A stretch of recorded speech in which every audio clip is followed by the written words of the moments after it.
नमस्कार, भटकंती चॅनल मध्ये आपले स्वागत आहे। गणपती बाप्पा आपल्या सर्वांचाच लाडका, त्याचे शिर हत्तीसारखे का आहे, त्याच्या हातात मोदक का असतो, त्याचे कान मोठे सुपासारखे का असतात, या सगळ्यामध्ये काही ना काही संदेश आणि अर्थ दडलेले आहेत।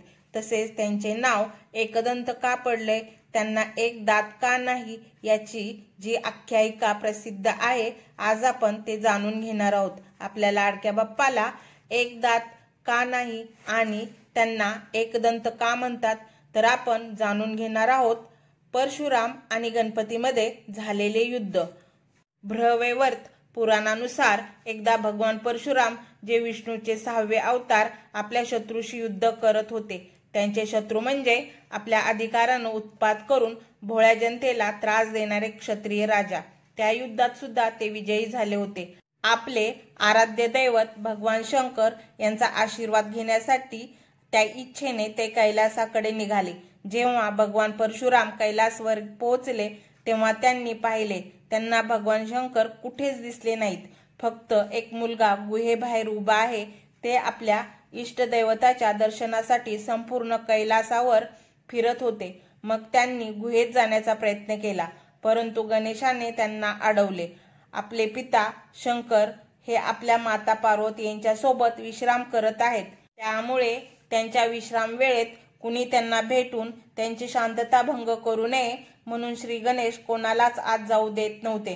या बालकाच्या आडमुठेपणावर आणि हट्टावर क्रोधित होऊन श्री परशुरामाने बाप्पाला आपल्याशी युद्ध करण्याचे आव्हान दिले। बाप्पाने ते स्वीकारले आणि त्यांच्यात खूप मोठे युद्ध सुरू झाले। श्री गणेश परशुरामाच्या प्रत्येक वाराला प्रत्युत्तर देऊन जिंकत होते। अशातच परशुरामाने भगवान शंकरांनी दिलेल्या कुऱ्हाडीचा वापर केला।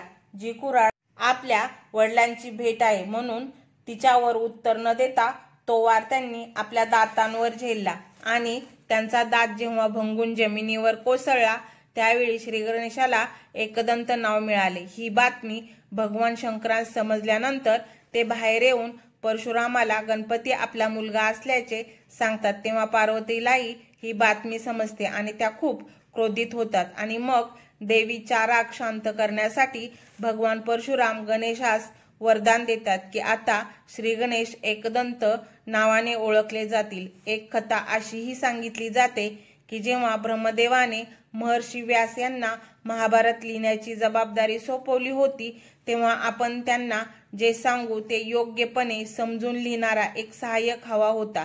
त्यासाठी त्यांनी भगवान शंकराकडे श्री गणेशा आपल्याला मदत करू देण्याची परवानगी मागितली। यावेळी बाप्पाने एक अट ठेवली की जर महर्षी व्यास महाभारताचे श्लोक सांगता सांगता एकदा जरी थांबले किंवा अडकळले तर बाप्पा ते काम तेथेच अर्धवट सोडून निघून जाईल। महर्षींनी हे मान्य केले व स्वतः एक अट ठेवली, लिहिणाऱ्याने ते जे सांगताहेत त्याचा अर्थ समजून घेऊन महाभारत लिहावं लागेल। अर्थ न समजून घेता लिहिणे चालणार नाही। बाप्पांनी ही अट मान्य केली आणि लिखाणकाम सुरू झाले। श्री गणेश सगळ्यांचाच अर्थ समजून घेऊन लिहित होते। कधी कधी तर महर्षीने ती वेळ पूर्ण करण्याआधीच त्यांचे पूर्ण लिहून झालेले असायचे। त्यांच्या लिखाणाचे लेखणीच्या ह्या वेगामुळे ज्या लेखणीचे ते वापर करत होते ते अक्षरशः झिजत होते। हे होऊ न देण्यासाठी श्री गणेशाने आपला डावा दात उपटला व त्याची लेखणी बनवून वापर केला। तेव्हापासून त्यांना एकदंत असे नाव देण्यात आले। बाप्पांचे हे एकदंत रूप हे अद्वितीयाचे प्रतीक होते। अद्वितीय म्हणजे ज्यांच्यासारखे जगात कोणीच नाही। आपण रोजच्या गडबडीत सुद्धा स्वतःचे अस्तित्व विसरूनच जातो, सतत कशा ना कशात गुरफटलेले असतो, पण आपले हे शरीर, हे जग, धन दौलत हे सगळं क्षणिक आहे हे आपण विसरून बसतो, ज्यामुळे आपला अहंकार, लोभ, मोह, मत्सर अशा विकृती जन्म घेऊ लागतात। पण एकदंत हे रूप असे आहे की आपल्याला सदैव ते अद्वितीयाची आठवण करून देतात। हा व्हिडिओ तुम्हाला कसा वाटला हे कमेंटमध्ये नक्की सांगा। लाईक, शेअर, सबस्क्राईब करा। धन्यवाद।